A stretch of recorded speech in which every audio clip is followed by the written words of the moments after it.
ফলে ওনার এই অসত্য তথ্যটিকে সংশোধন করার অনুরোধ রইল মাননীয় স্পিকার। এই জন্য আপনার দৃষ্টি আকর্ষণ করছি। মাননীয় স্পিকার, আপনাকে ধন্যবাদ।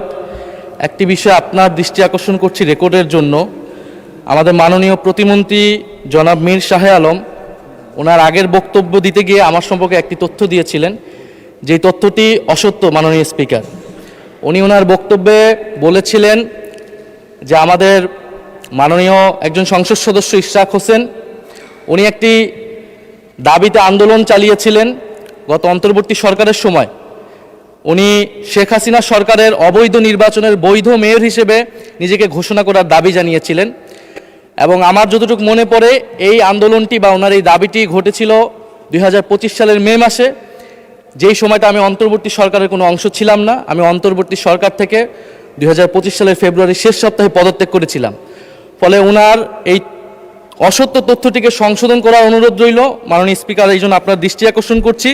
এটা খুব বেশি দিন আগের ঘটনা নয়, কারণ ওই আন্দোলনের পরে ওনার মনে থাকার কথা, উনি যেই ট্রফির কথা বলেছিলেন ওই আন্দোলনের পরে অন্তর্বর্তী সরকারের প্রধান ডক্টর মোহাম্মদ ইউনূস লন্ডন বৈঠকে গিয়ে মাননীয় সংসদ নেতার কাছে সেই ট্রফিটি দিয়ে এসেছিলেন।